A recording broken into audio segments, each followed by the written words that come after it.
pas ketemu bulan suci Ramadan, ya itu lihat berita di TV yang orang mulai merusak ini warung-warung kecil-kecil yang di kaki lima, alasannya karena bulan suci dilarang bikin maksiat yang dilese-lesean, terus sementara warung-warung dipaksa harus tutup.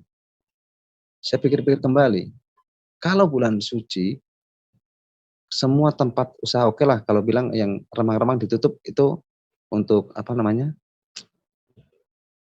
mensucikan bulan Ramadan. Nah kalau untuk warung-warung ditutup, ini orang yang pedagang-pedagang ini nanti hidupnya dari mana lagi?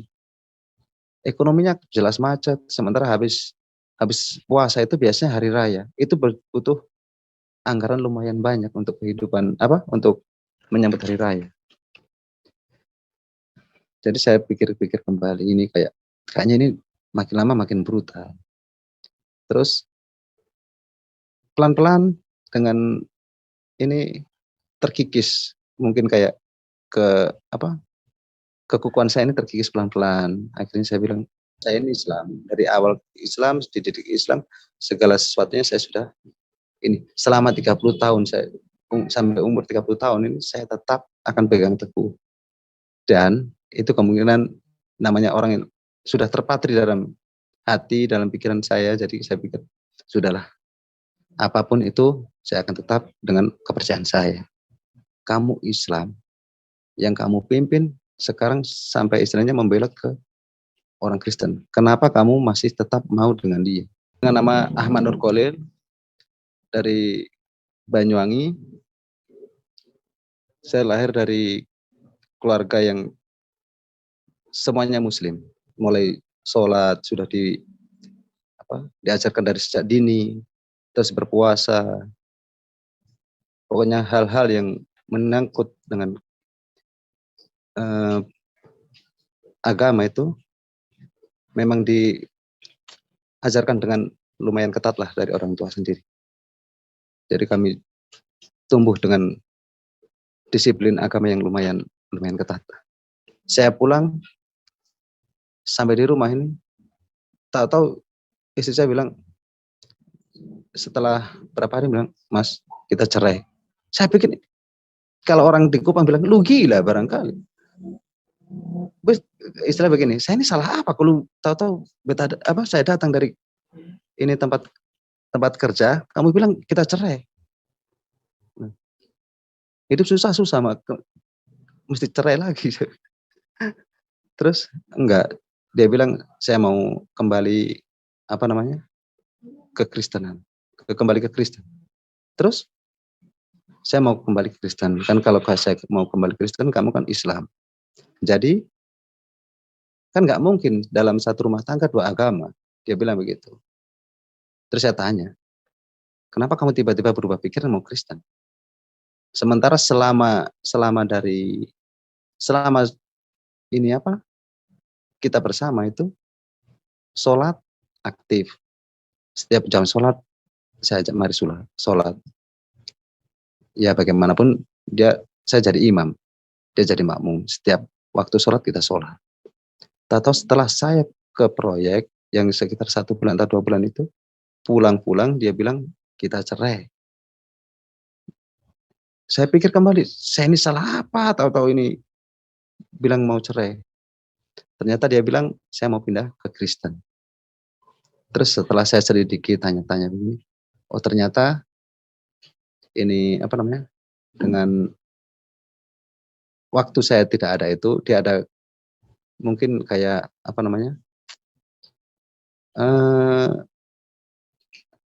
bergumul dengan dirinya sendiri. Akhirnya dia putuskan untuk kembali ke Kristen. Dengan tetangga, akhirnya ngomong-ngomong dengan tetangga, dia mau ikut ke gereja. Pernah waktu itu akhirnya setelah beberapa hari, dia bilang, besok hari Minggu saya mau ke gereja. Terus, ya besok Minggu jam 6 harus berangkat. Oh ya sudah. Terus dia bilang, kamu gak apa-apa. Sekarang ini masalah kalau agama, saya paksa pun, kamu kalau keyakinan lain, ya sudah. Ikut keyakinan. Toh ujung-ujungnya kan sama. Artinya sama-sama namanya orang dulu selalu bilang kalau agama itu semua agama itu sama. Jadi saya pikir ya sudahlah, yang penting kita hidup rukun dalam satu rumah. Jadi jangan ada ini istilahnya kayak paksaan-paksaan. Terus saya bilang begini, kalau kamu mau ke gereja, ke gereja. Terus kalau untuk kamu jangan pengaruhi, jangan pernah ajak-ajak saya untuk ke gereja. Karena nggak mungkin saya ke gereja. Kalau saya ini Islam, dari awal Islam, dididik Islam, segala sesuatunya saya sudah ini. Selama 30 tahun sampai umur 30 tahun ini saya tetap akan pegang teguh. Dan itu kemungkinan namanya orang yang sudah terpatri dalam hati, dalam pikiran saya, jadi saya pikir sudahlah, apapun itu saya akan tetap dengan kepercayaan saya.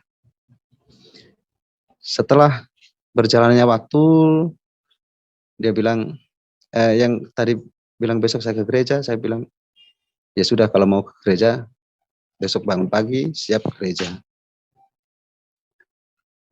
Ternyata waktu jam 5:30 pagi, kan dia tadi waktu malamnya sudah bilang, saya besok ke gereja.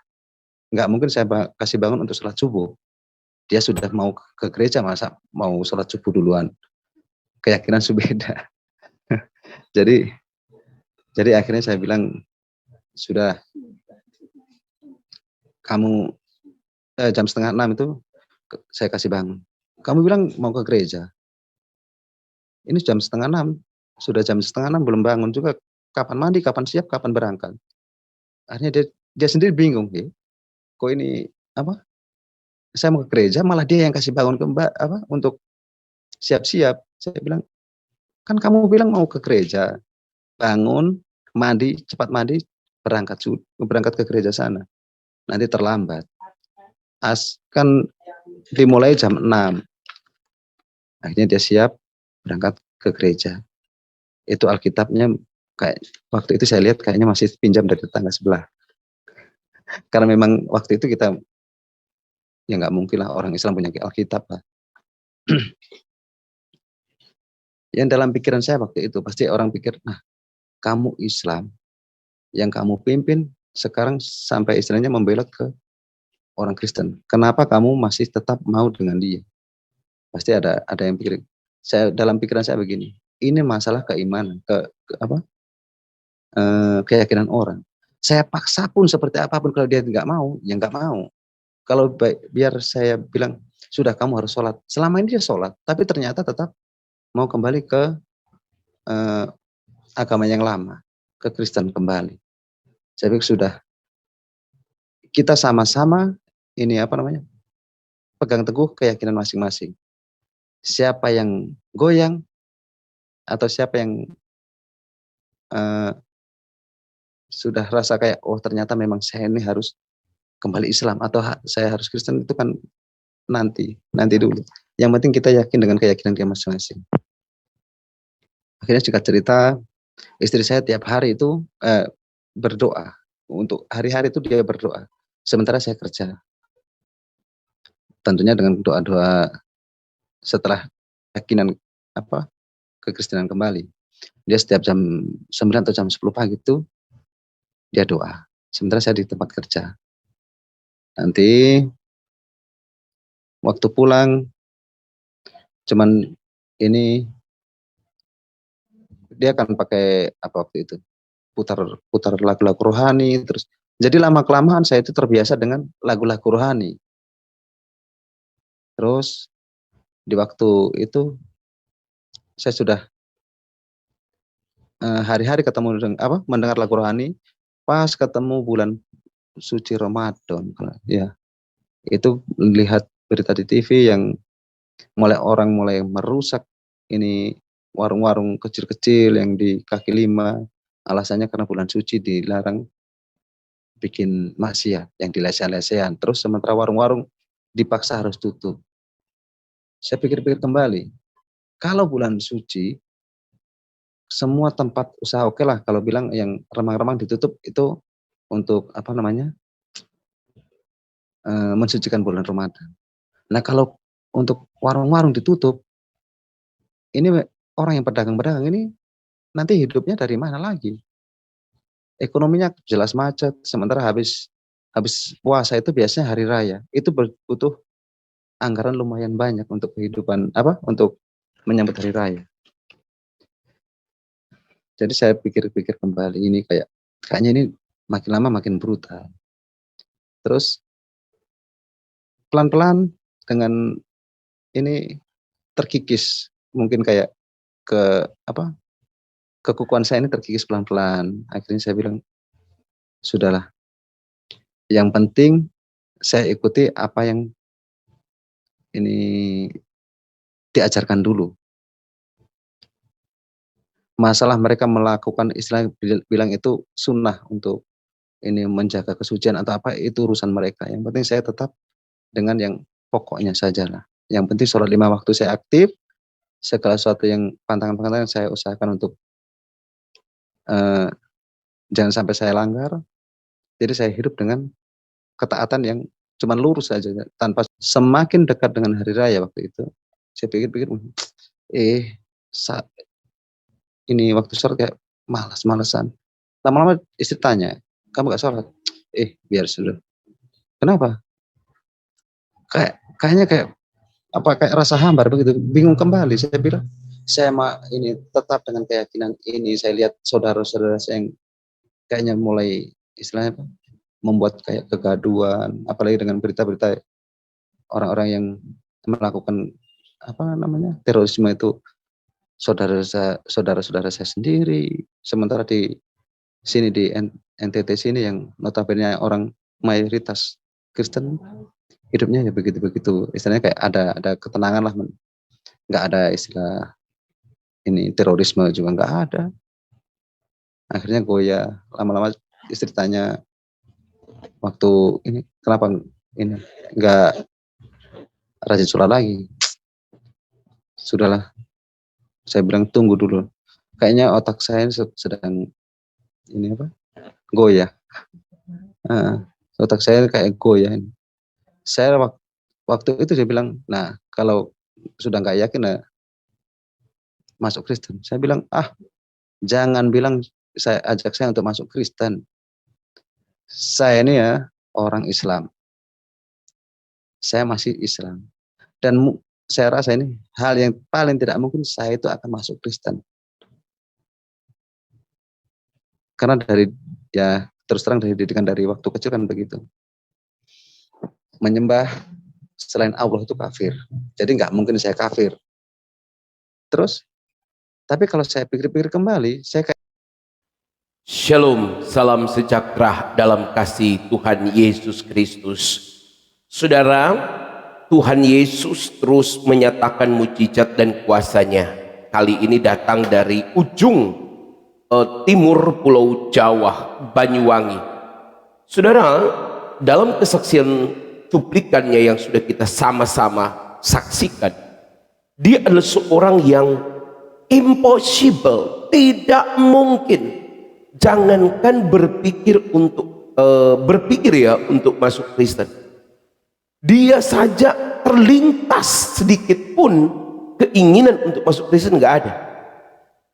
Namun kefanatikannya itu telah mempertemukan dia dengan Yesus Kristus di momen Lebaran kemarin.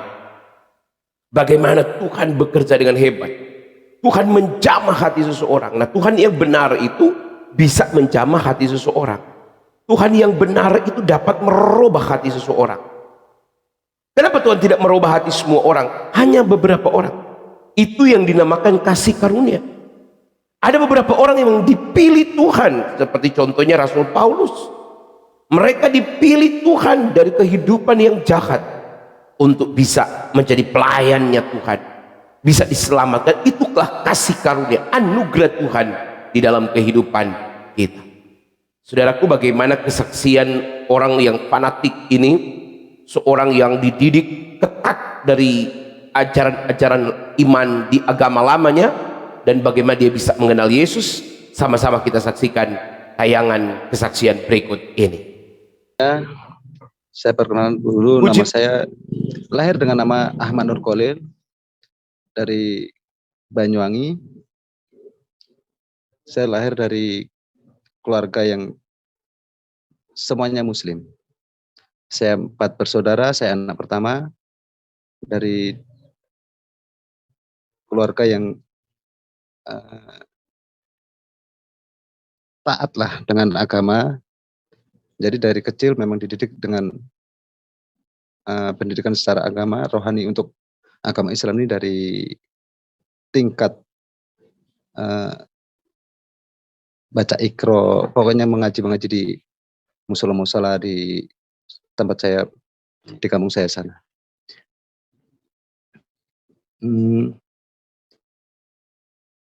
Dari masa kecil saya sudah terbiasa dengan pengajaran orang tua bahwa semua hukum-hukum dalam agama, mulai sholat sudah diajarkan dari sejak dini, terus berpuasa, pokoknya hal-hal yang menyangkut dengan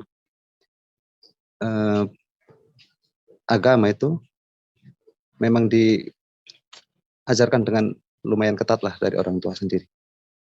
Jadi kami tumbuh dengan disiplin agama yang lumayan ketat. Terus mulai menginjak kelas sekolah dasar, saya sudah terbiasa dengan puasa Senin Kamis, terus diajari dengan sholat sunnah, sampai itu berkelanjutan sampai sudah menjadi orang anak-anak remaja lah. Di kisaran umur sampai 23 atau 24 tahun itu saya mulai berkenalan dengan istri saya yang sekarang. Jadi kebetulan istri saya ini janda dengan beberapa orang anak. Jadi setelah keluarga saya tahu dia itu janda, dan kebetulan juga dia itu bukan dari orang Jawa, dia dari NTT. Jadi kita pasti mengerti orang Jawa yang biasanya dengan adat istiadat yang begitu ketat. Mungkin yang seperti itulah, katanya orang Jawa itu tutur kata atau bahkannya yang halus lah. Sementara NTT itu orangnya keras. Jadi mereka tidak menyetujui didukung dengan istilah orang sudah janda. Jadi kalau masih muda baru kawin dengan janda dengan beberapa orang anak, pasti nanti jadi beban. Terbeban, bukan jadi beban, terbeban hidup. Jadi secara pemikiran ya pasti tidak ada orang tua yang mau bikin anaknya itu susah. Anaknya nggak mungkin. Siapa sih orang tua yang mau anaknya susah? Apalagi baru menikah sudah terbeban dengan begitu banyak tanggungan. Tapi itu awal mulanya. Tapi dari situ karena keteguhan atau istilahnya namanya orang sudah suka, jadi saya waktu itu ini sampai mau lari dengan calon istri saya, sampai akhirnya istilah kalau orang bilang itu ditangkap kembali dengan orang-orang dalam rumah. Sampai akhirnya bilang, pasti kamu sudah kena guna-guna. Selama dari kecil kamu taat sampai usia begini besar masih ikut apa kata orang tua, mengikuti segala sesuatu yang diajarkan dari orang tua. Tahu-tahu sekarang setelah kenal dengan janda ini kamu jadi begini. Jadi orang tua pikir saya kena guna-guna.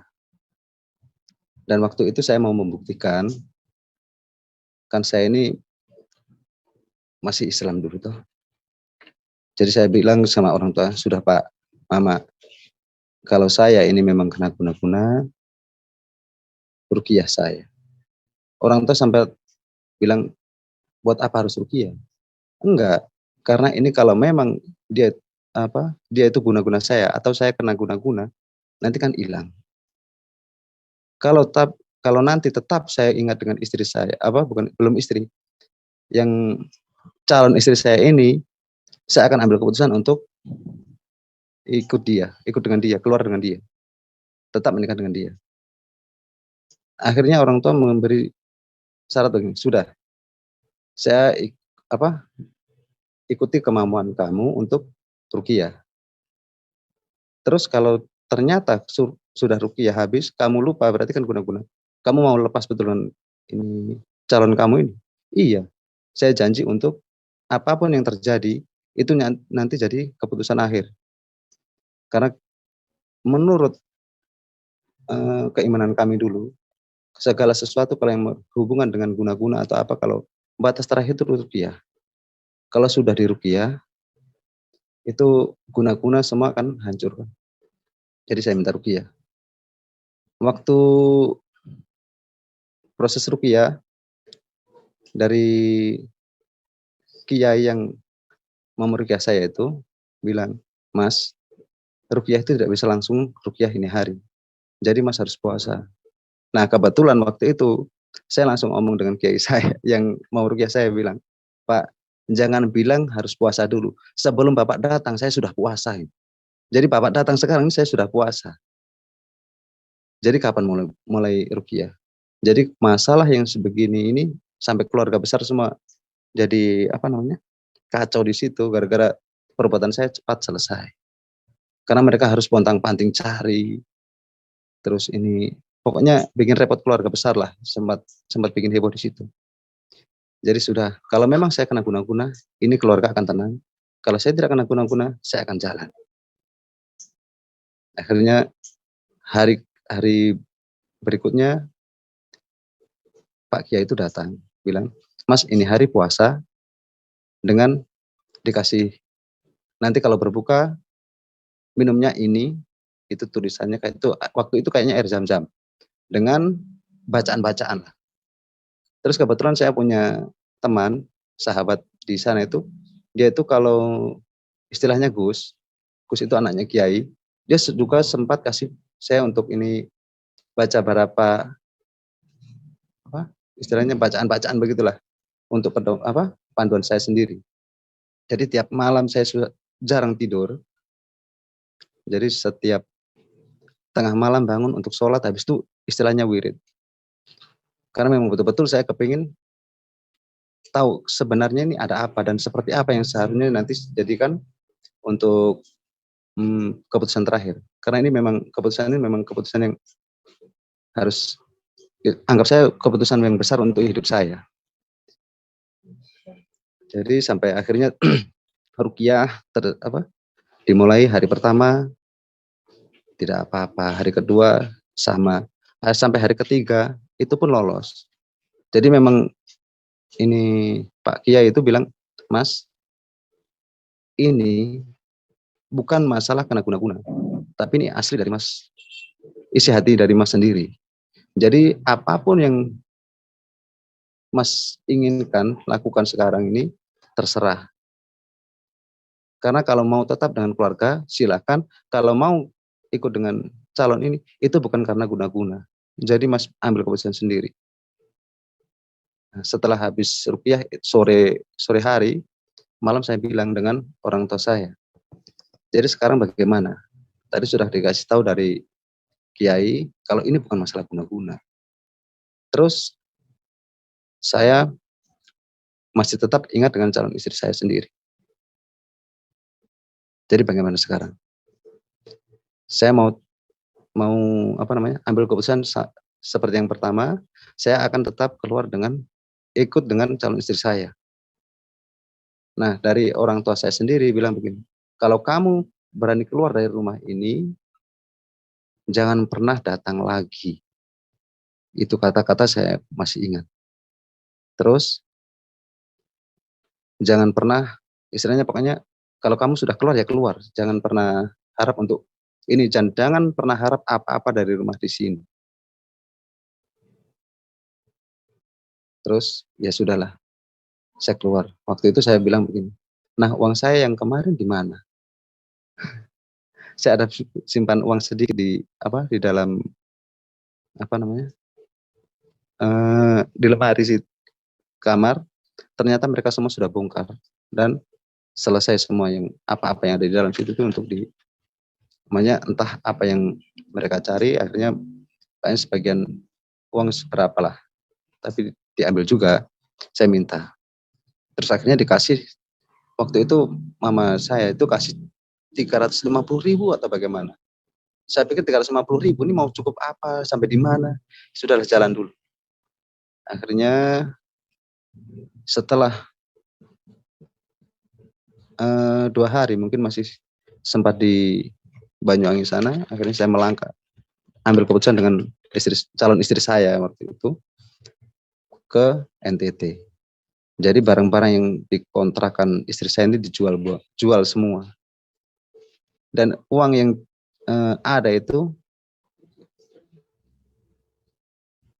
cukup untuk tiket saja. Jadi kita makan cuman ikut apa kata di kapal situ. Sampai di tengah perjalanan saya pikir begini, nanti kalau sampai ini keadaan jalan dengan tangan kosong, baru apa-apa semua ini tidak ada. Sampai di sini kalau cepat dapat kerja bagus, tapi kalau belum ada pekerjaan bagaimana? Tapi ya sudahlah, ambil keputusan jalan. Akhirnya jalan, istri saya kasih kekuatan dengan bilang, keluarga di sana ada, nanti minta tolong di keluarga untuk kerja. Sementara waktu di Jawa dulu ya, kehidupan lumayan, kita pedagang Pak. Jadi cukuplah. Sementara jalan dengan keadaan kosong, tanpa ada bekal apa-apa. Uang tidak ada. Cukup untuk tiket saja. Jadi ya apa kata nantilah, keluarga ada dan nanti minta tolong di keluarga di NTT sana, saya bilang begitu. Akhirnya singkat cerita kita sampai di NTT. Sampai di sini pekerjaan juga ini belum ada. Sampai berapa lama ini otomatis bingung. Anak-anak sudah ada, terus kita hidup dari mana lagi kalau sementara untuk apa? Hidup sementara, ya bersyukurlah beras ada. Tapi kelanjutannya bagaimana? Akhirnya melamar, minta pekerjaan dan dapat di tempat potong hewan waktu itu. Akhirnya sudah di tempat potong hewan situ dikasih ongkos upah, istilahnya upah itu satu kepala itu 20.000. Waktu itu dalam 1 minggu, mungkin 1 minggu sekali baru bisa ambil uang. Atau kalau memang terlalu rasa kayak memang tidak ada apa-apa lagi di rumah, saya minta kalau kira-kira sudah 5 ekor sapi yang dibunuh, jadi disembelih, jadi kan dapat 100.000. 100.000 itu nanti beli beras, ini kita ulur kembali sampai dapat berapa hari. Jadi ya kalau hitungan kilo, sementara hitungan kilo untuk orang yang itu waktu mungkin ada 9 orang dalam rumah barangkali atau bagaimana. Itu ya kita masak bubur. Anak-anak mau berangkat sekolah makan bubur, pulang pun ketemunya bubur. Ya kalau kita orang tua ya sudah pikir kalau memang ada dari anak-anak yang sisa dari anak-anak sarapan atau bagaimana kita bisa. Kalau tidak ada ya sudah kita puasa. Bukan puasa Pak sebenarnya Pak. Memang nggak ada apa-apa mungkin. Jadi karena ekonomi yang begitu berat, tapi bersyukur waktu itu untuk saya sendiri. Saya bilang bersyukur karena waktu itu saya kan masih Islam, itu saya sholatnya masih tetap kuat. Setiap kali jam sholat tetap sholat. Setiap kali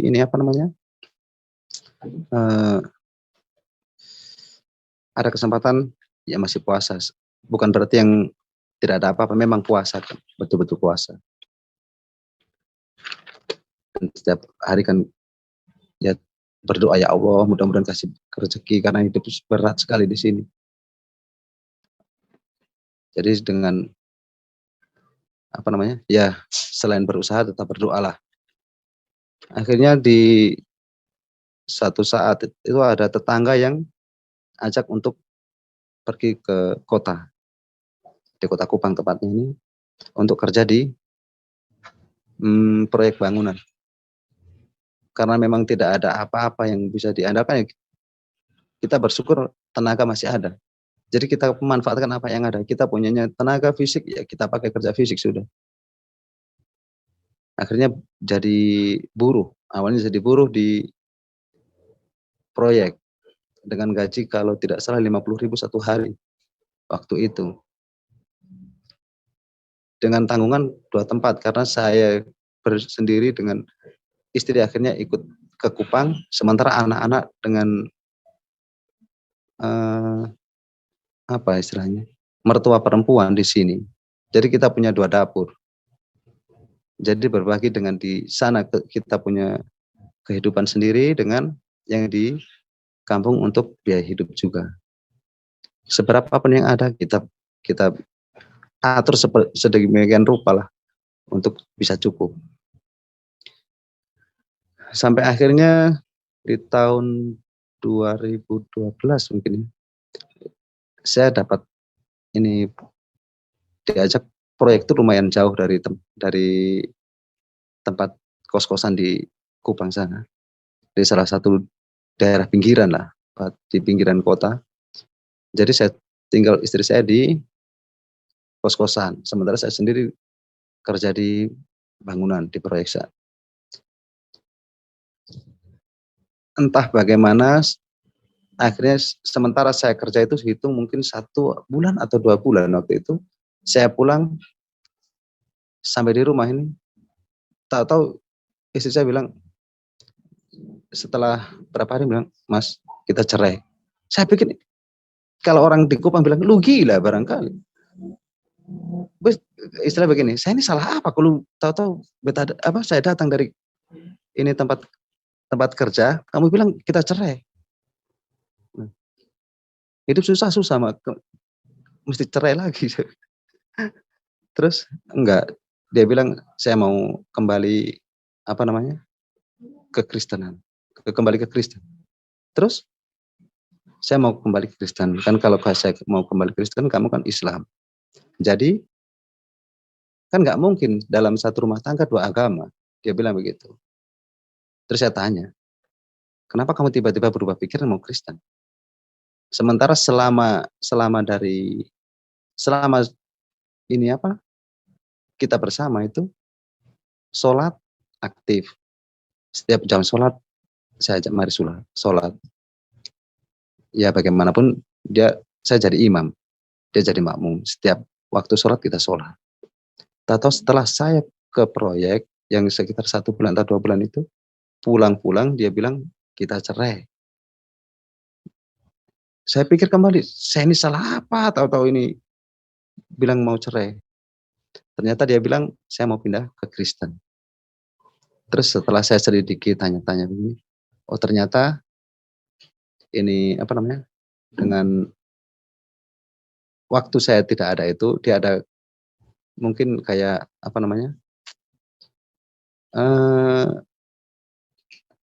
bergumul dengan dirinya sendiri. Akhirnya dia putuskan untuk kembali ke Kristen. Dengan tetangga, akhirnya ngomong-ngomong dengan tetangga, dia mau ikut ke gereja. Pernah waktu itu akhirnya setelah beberapa hari, dia bilang, besok hari Minggu saya mau ke gereja. Terus, ya besok Minggu jam 6 harus berangkat. Oh ya sudah. Terus dia bilang, kamu gak apa-apa. Sekarang ini masalah kalau agama, saya paksa pun, kamu kalau keyakinan lain, ya sudah. Ikut keyakinan. Toh ujung-ujungnya kan sama. Artinya sama-sama, namanya orang dulu selalu bilang kalau agama itu semua agama itu sama. Jadi saya pikir ya sudahlah, yang penting kita hidup rukun dalam satu rumah. Jadi jangan ada ini istilahnya kayak paksaan. Terus saya bilang begini, kalau kamu mau ke gereja. Terus kalau untuk kamu jangan jangan pernah ajak saya untuk ke gereja. Karena nggak mungkin saya ke gereja. Kalau saya ini Islam, dari awal Islam, dididik Islam, segala sesuatunya saya sudah ini. Selama 30 tahun sampai umur 30 tahun ini saya tetap akan pegang teguh. Dan itu kemungkinan namanya orang yang sudah terpatri dalam hati, dalam pikiran saya, jadi saya pikir sudahlah. Apapun itu saya akan tetap dengan kepercayaan saya. Setelah berjalannya waktu, dia bilang, yang tadi bilang besok saya ke gereja, saya bilang, ya sudah kalau mau ke gereja, besok bangun pagi, siap ke gereja. Ternyata waktu jam 5:30 pagi, kan dia tadi waktu malamnya sudah bilang, saya besok ke gereja. Nggak mungkin saya kasih bangun untuk sholat subuh. Dia sudah mau ke gereja, masa mau sholat subuh duluan. Keyakinan beda. Jadi akhirnya saya bilang, sudah, kamu jam 5:30 itu saya kasih bangun. Kamu bilang mau ke gereja. Ini jam 5:30, sudah jam 5:30 belum bangun juga. Kapan mandi, kapan siap, kapan berangkat. Akhirnya dia sendiri bingung, kok ini apa? Saya mau ke gereja malah dia yang kasih bangun ke Mbak untuk siap-siap. Saya bilang, kan kamu bilang mau ke gereja, bangun, mandi, cepat mandi, berangkat ke gereja sana. Nanti terlambat. Kan dimulai jam 6. Akhirnya dia siap berangkat ke gereja. Itu Alkitabnya kayak waktu itu saya lihat kayaknya masih pinjam dari tetangga sebelah. Karena memang waktu itu kita ya nggak mungkin lah orang Islam punya Alkitab lah. Yang dalam pikiran saya waktu itu pasti orang pikir, nah kamu Islam, yang kamu pimpin sekarang sampai istilahnya membelot ke orang Kristen. Kenapa kamu masih tetap mau dengan dia? Pasti ada yang pikir. Dalam pikiran saya begini, ini masalah keimanan, keyakinan orang. Saya paksa pun seperti apapun, kalau dia nggak mau, ya nggak mau. Kalau biar saya bilang, sudah kamu harus sholat. Selama ini dia sholat, tapi ternyata tetap mau kembali ke agama yang lama, ke Kristen kembali. Saya pikir sudah, kita sama-sama ini pegang teguh keyakinan masing-masing. Siapa yang goyang atau siapa yang sudah rasa kayak, oh ternyata memang saya ini harus kembali Islam atau saya harus Kristen, itu kan nanti dulu. Yang penting kita yakin dengan keyakinan kita masing-masing. Akhirnya singkat cerita, istri saya tiap hari itu berdoa. Untuk hari-hari itu dia berdoa. Sementara saya kerja. Tentunya dengan doa-doa setelah keyakinan kekristenan kembali. Dia setiap jam 9 atau jam 10 pagi itu dia doa. Sementara saya di tempat kerja. Nanti waktu pulang cuman ini dia akan pakai waktu itu putar lagu-lagu rohani terus. Jadi lama kelamaan saya itu terbiasa dengan lagu-lagu rohani. Terus di waktu itu saya sudah hari-hari ketemu dengan mendengar lagu rohani, pas ketemu bulan suci Ramadan, ya itu lihat berita di TV yang orang mulai merusak ini warung-warung kecil-kecil yang di kaki lima, alasannya karena bulan suci dilarang bikin maksiat yang dilese-lesean. Terus sementara warung-warung dipaksa harus tutup. Saya pikir-pikir kembali, kalau bulan suci semua tempat usaha oke lah, kalau bilang yang remang-remang ditutup itu untuk mensucikan bulan Ramadan. Nah kalau untuk warung-warung ditutup, ini orang yang pedagang-pedagang ini nanti hidupnya dari mana lagi? Ekonominya jelas macet, sementara habis puasa itu biasanya hari raya. Itu butuh anggaran lumayan banyak untuk kehidupan untuk menyambut hari raya. Jadi saya pikir-pikir kembali, ini kayaknya ini makin lama makin brutal. Terus pelan-pelan dengan ini terkikis, mungkin kayak kekukuhan saya ini terkikis pelan-pelan. Akhirnya saya bilang, sudahlah, yang penting saya ikuti apa yang ini diajarkan dulu. Masalah mereka melakukan istilah bilang itu sunnah untuk ini menjaga kesucian atau apa, itu urusan mereka. Yang penting saya tetap dengan yang pokoknya saja lah. Yang penting sholat 5 waktu saya aktif, segala sesuatu yang pantangan-pantangan saya usahakan untuk jangan sampai saya langgar. Jadi saya hidup dengan ketaatan yang cuman lurus saja, tanpa sunah-sunah yang harus kayak ini. Nanti dengan berjalannya waktu, tiap tengah malam itu istri saya ini berdoa. Kalau saya setelah ini kadang-kadang merasa capek sekali, jadi tengah malam tidak bangun untuk sholat tahajud lagi, merasa capek, terlalu capek. Akhirnya saya tidur, mungkin karena terlalu nyenyak, tapi sekali waktu itu saya pernah kaget. Kagetnya begini, pas saya ini kayak waktu tidur, tahu-tahu kayak ada yang kasih kaget saya ini. Buka mata begini pas istri sedang berdoa. Jadi mungkin saya pikir, ini kenapa saya tahu kaget begini? Nah, setelah besoknya saya tanya, "Kenapa ini apa? Kamu berdoa kasih kaget?" "Saya tidur." Dia bilang, "Tidak, kok tangan saya tidak sentuh," bilang begitu toh. Ini apa namanya? Dia bilang, "Tuhan sejamah." Ini jamahan Tuhan itu. Bilang, "Ah, nggak ada urusan." Kok saya tetap dengan pendirian saya juga. Akhirnya berjalan waktu terus. Semakin dekat dengan hari raya waktu itu, saya pikir-pikir, sa ini waktu sholat kayak malas-malesan. Lama-lama istri tanya, "Kamu gak sholat?" Biar sudah." "Kenapa?"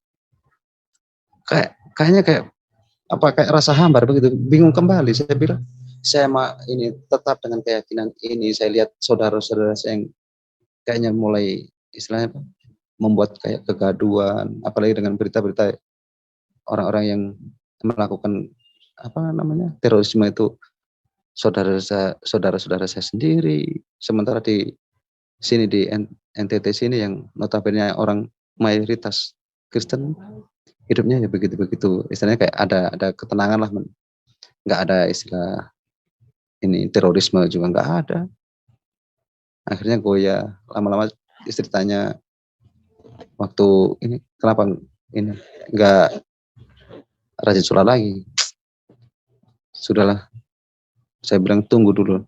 Kayaknya otak saya sedang ini apa, goyah." Heeh, otak saya kayak goyah ini.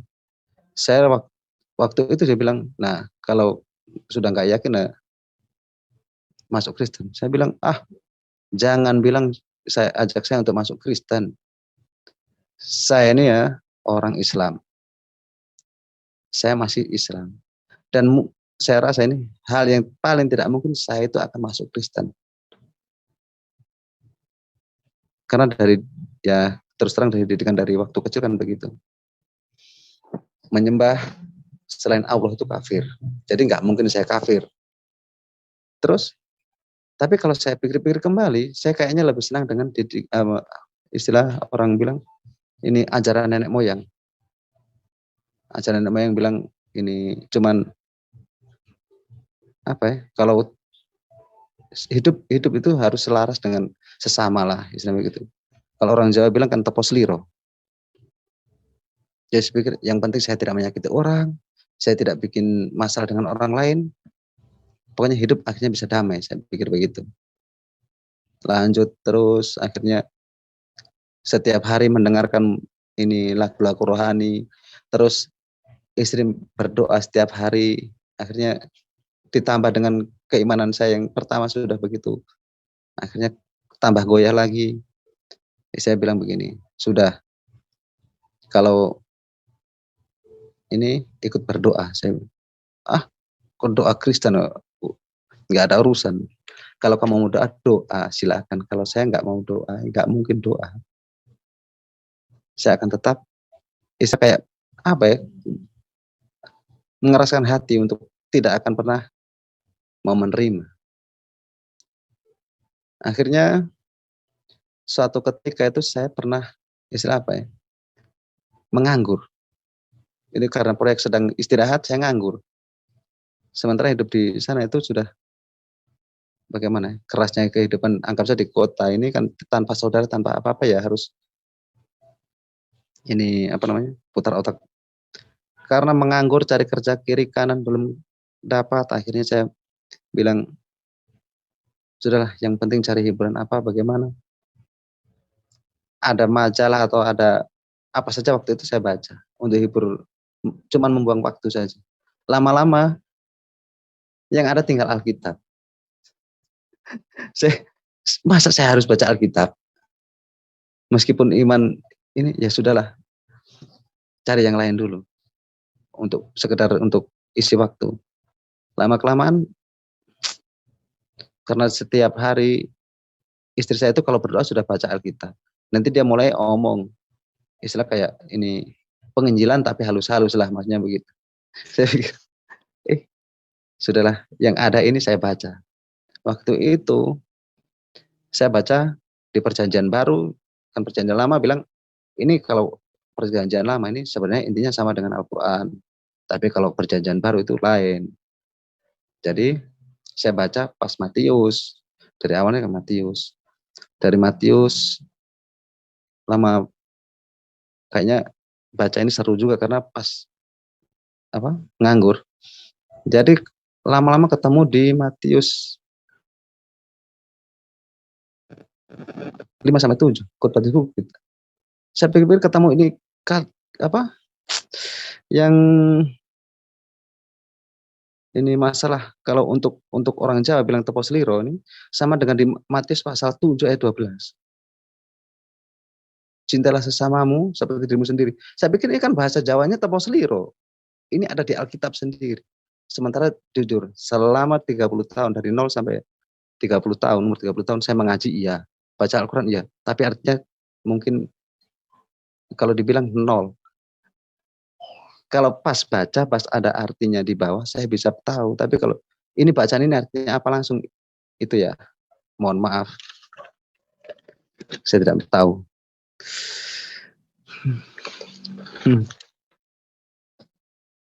Ya, si Matius 7 ayat 12, segala sesuatu yang kamu kehendaki supaya orang perbuat kepadamu, perbuatlah demikian juga kepada mereka. Itulah isi seluruh hukum Taurat dan kitab para nabi. Saya pikir itu saja yang bikin saya, membuat saya bikin, nah ini inti dari seluruh ini apa ajaran cuman satu. Kalau orang Jawa bilang tepas liro. Jadi saya pikir nah, induk dari segala kehidupan kita ini cuman di Alkitab ini tertulis. Sementara selama ini saya di Al-Quran mungkin ada, tapi karena saya tidak tahu artinya, saya tidak pernah tahu. Itu yang menguatkan saya. Nah, saya akhirnya ikut apa namanya belajar dengan istri saya pelan-pelan untuk ini apa mengerti. Terus ikut-ikut menyanyi. Awalnya ikut-ikut menyanyi lagu-lagu rohani itu ikut-ikut menyanyi. Terus dia berdoa. Mari kita berdoa dulu untuk ya nama-nama apa ketenangan hati. Akhirnya saya ikut berdoa. Dari menyanyi itu yang membuat saya lebih banyak ini apa menguatkan untuk masuk ke Kristenan. Jujur, saya dulu lebih tertarik dengan lagu-lagu rohani. Karena itu banyak menginspirasi saya untuk lebih mengokohkan saya untuk lebih percaya kepada Tuhan. Singkat cerita, akhirnya setelah berapa bulan waktu itu, akhirnya ketemu Natal.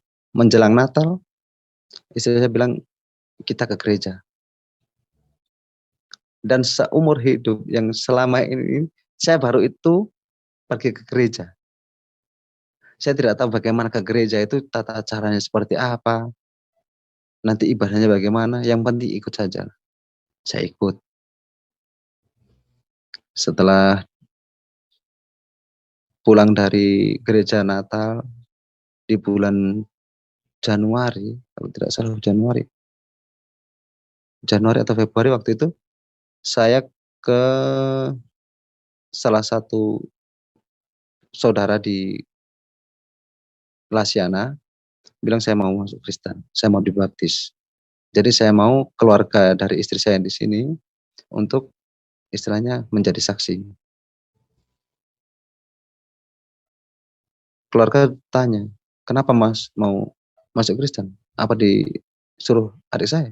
Enggak. Terus saya mau masuk aja. Saya bilang begitu toh. Alasannya? Ya saya kepingin masuk Kristen sekarang. Habis itu diajak ke rumah pendeta. Sampai di rumah pendeta, saya bilang, "Ibu, saya kepingin dibaptis. Terus kapan kira-kira saya bisa dibaptis?" Ya kalau mau baptis itu nggak bisa langsung, Mas. Kebetulan waktu itu di Gemit.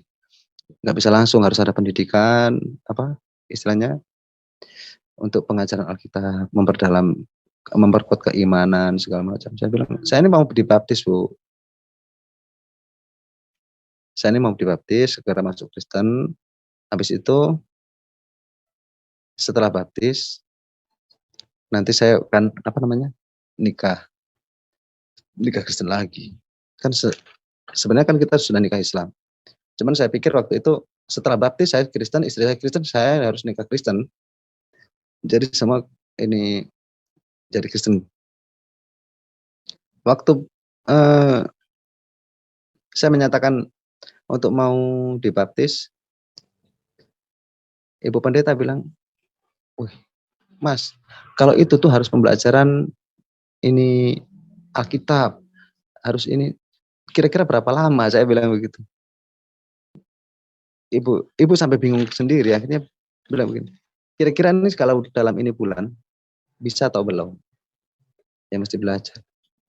Terus mungkin dari perundingan dari ibu pendeta dengan ini tetua-tetua di dalam gereja situ mungkin akhirnya bilang, "Mas, ini Mas saya kasih Alkitab, nanti belajar di rumah. Nanti tolong hafalkan dulu doa Bapa kami. Habis itu terus sambil ini baca-baca ini Alkitab." Terus saya tanya, "Ini kira-kira kalau untuk baca Alkitab yang untuk menguatkan dari mana berapa berapa banyak yang harus saya baca?"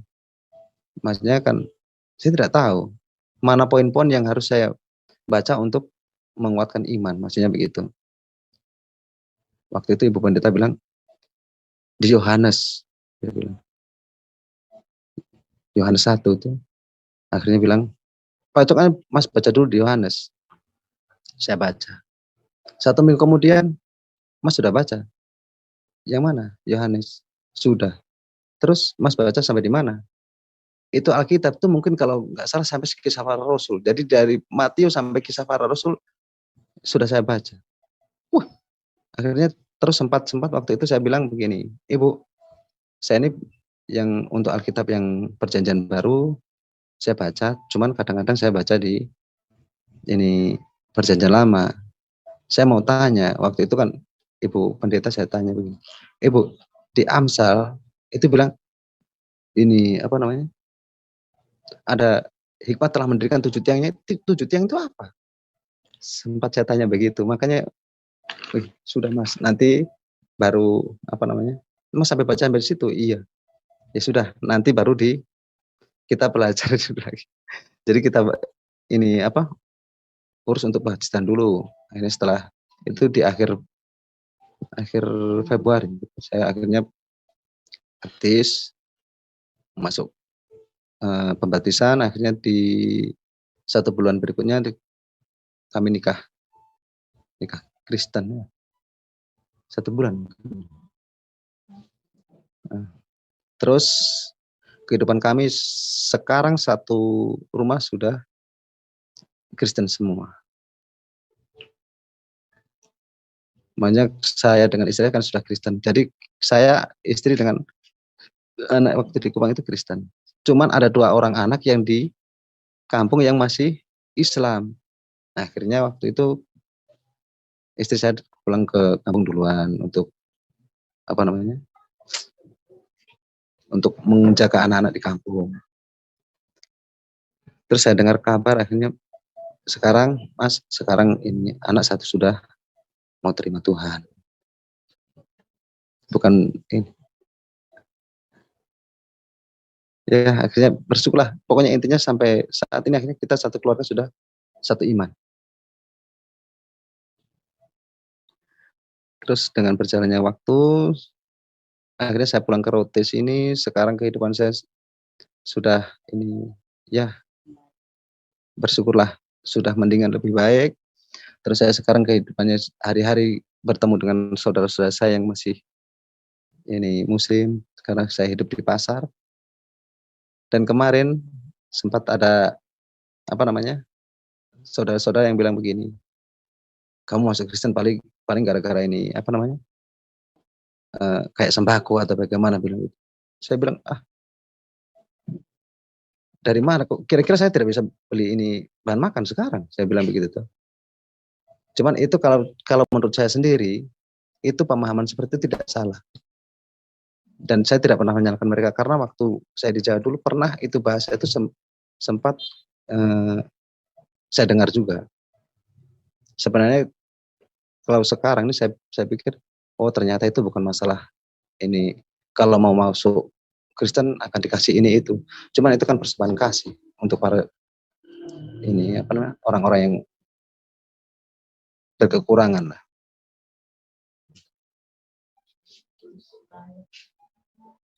Ya, tapi untuk saat ini bersyukur saya dengan keluarga semua ini, dan satu beban sekarang untuk saya, karena saya orang dari seberang, mungkin banyak-banyak saudara yang para murtadin misalnya, itu